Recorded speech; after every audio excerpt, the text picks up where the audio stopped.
Guys, कैसे हैं आप लोग सब। आप लोगों का अनअकैडमी के यूट्यूब चैनल पर बहुत बहुत स्वागत है बच्चे लोगों।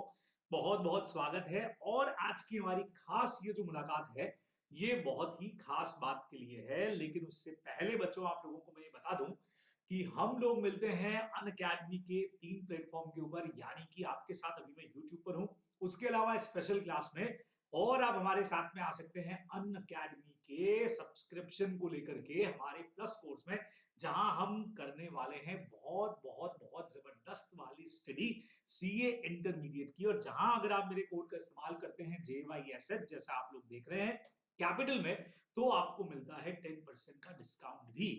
तो हमने कहा कि सर हमारी रेगुलर क्लास पे तो मिलते ही हैं, फिर इस खास वाली क्लास का क्या मकसद है। तो बच्चों ये जो बहुत खास वाली क्लास है इसका मकसद भी बहुत खास है, और वो खास मकसद बस मैं आपको अभी दिखाने वाला हूं।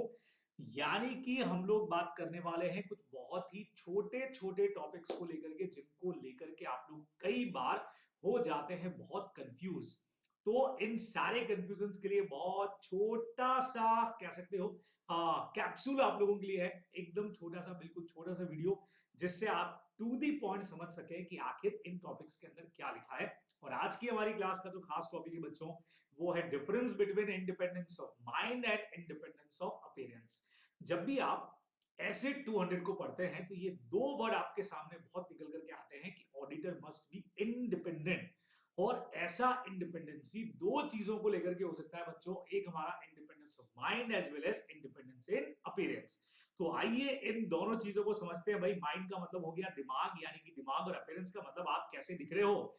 जी हाँ, आप कैसे दिख रहे हो का मतलब लोगों के सामने आप कैसे अपीयर हो रहे हो, उसको हम कहते हैं बच्चों इन, उसको हम लोग बोलते हैं अपीयरेंस। तो समझे बात को। इंडिपेंडेंस ऑफ माइंड कहता है condition of mind as well as आपका पर्सनल कैरेक्टर, यानी पर्सनली आपका कैरेक्टर क्या वाकई में ऐसा है कि आप इंडिपेंडेंस को फॉलो कर रहे हो, आप किसी के इन्फ्लुएंस में नहीं आ रहे हो, वो कहलाता है बच्चों इंडिपेंडेंस ऑफ माइंड। लेकिन इंडिपेंडेंट होने से ही काम नहीं चलेगा जब तक लोगों को आपकी इंडिपेंडेंसी दिखाई नहीं दे। अरे आजकल का तो रूल ही है ना, जो दिखता है वो बिकता है। वही कंसेप्ट है which is visible to others, यानी आप इंडिपेंडेंट हो, बहुत अच्छी बात है, लेकिन लोगों को यह दिखना भी चाहिए कि आप इंडिपेंडेंट हो, और वो सारा होता है इंडिपेंडेंस इन अपीयरेंस में। दूसरी बात, अगर बच्चों एकदम सीधे तरीके पे आप डिफरेंस को देखेंगे तो state of mind that permit the provision of an opinion without being affected by influence, यानी ये आपके माइंड की एक ऐसी पोजीशन है जहां पे हमारा ऑडिटर अपनी ओपिनियन देते हुए किसी के भी इन्फ्लुएंस में नहीं आता है। जबकि अपीयरेंस क्या कहता है, थर्ड पार्टी। थर्ड पार्टी मतलब कौन, हमारे यूजर्स हो गए, फिर वो चाहे हमारे शेयर होल्डर्स हो, चाहे ओनर्स हो, चाहे बैंक हो, चाहे गवर्नमेंट हो, चाहे एम्प्लॉइज हो, चाहे क्रेडिटर हो, चाहे सप्लायर हो, they trust on the auditors integrity. जी हाँ, वो भरोसा कर रहे हैं। हमने कहा सर वो किस पर भरोसा कर रहे हैं, वो ऑडिटर की इंटीग्रिटी पे, उसकी ऑब्जेक्टिविटी पे, उसके स्केप्टिसिज्म पे वो भरोसा भी कर रहे हैं। यानी कि उनको कहीं से भी ऐसा नहीं लग रहा है कि ये जो ऑडिटर है ये कॉम्प्रोमाइज कर रहा है, ये बायस ओपिनियन दे रहा है, ऐसा उनको नहीं लगना चाहिए।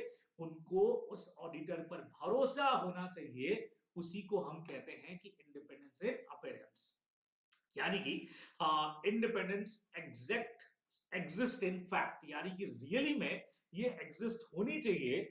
जबकि अपीयरेंस का पॉइंट कहता है अपीयर टू सो एग्जिस्ट, यानी लोगों को ये एग्जिस्टेंस दिखनी भी चाहिए, यानी ये होनी चाहिए और ये दिखनी चाहिए बराबर से। बच्चों आप समझेंगे ना, इंडिपेंडेंस ऑफ माइंड का मतलब इंडिपेंडेंट होना चाहिए, अपीयरेंस का मतलब ये इंडिपेंडेंसी दिखनी भी चाहिए।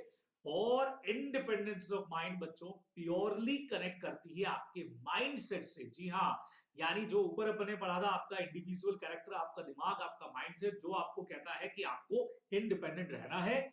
जबकि इंडिपेंडेंस ऑफ अपीयरेंस कई बार इंपोज बाय लॉ भी होती है, क्योंकि हम जानते हैं कि कई बार ऐसा होगा कि भाई माइंडसेट से आप इंडिपेंडेंट तो हो गए, लेकिन कई सारी थ्रेट्स आ सकती है, तो लॉ इंपोज करता है। बेस्ट एग्जांपल बच्चों कंपनी ऑडिट का हमारा सेक्शन नंबर 1413, जी हाँ, जहां ऑडिटर की क्वालिफिकेशंस और खास करके डिस्क्वालिफिकेशंस की बात की है। और वो डिस्क्वालिफिकेशन इस चीज को मेंटेन करके रखती है कि ऑडिटर का इंडिपेंडेंस बना रहे, यानी कंपनी का कोई भी शेयर होल्डर है, डायरेक्टर है, रिलेटिव्स है उसका, उन सबको हम ऑडिटर बनने पे लगाते हैं रेस्ट्रिक्शन या प्रोहिबिशन। तो इसीलिए है ताकि लोगों को ये लगे भी कि हाँ ये ऑडिट करने वाला जो बंदा है ये बिल्कुल इंडिपेंडेंट है, किसी तरह के इन्फ्लुएंस में आने वाला नहीं है। This is called simply independence of mind and independence of appearance. तो बच्चों बहुत छोटा सा टॉपिक था, लेकिन यहां हम लोगों ने उसको समझ लिया।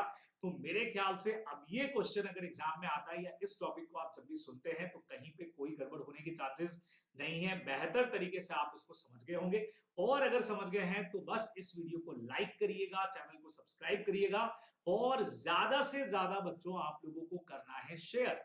मुझसे मिलने के लिए, मुझसे पढ़ने के लिए आप लोग अनअकैडमी के प्लस बैच पर आ सकते हैं, वहां आकर के सब्सक्रिप्शन ले सकते हैं और मेरे साथ में आप ऑडिट को बहुत बेहतरीन तरीके से पढ़ भी सकते हैं। जी हाँ, तो अगेन बच्चों थैंक्स अ लॉट। एक बार आप सभी को मेरा कोड आपको चलते चलते वापस से मैं दिखा देता हूं, JYSH कैपिटल में। और मेरी स्पेशल क्लासेस अनअकैडमी के लर्निंग ऐप पर ओपन करने के लिए भी यही कोड का इस्तेमाल आपको करना है। और इस कोड के इस्तेमाल से वो सारी क्लासेस जो फ्री वाली हैं वो भी हो जाएंगी अनलॉक। तो ओके बच्चों, bye tata, thanks for watching again, thanks a lot.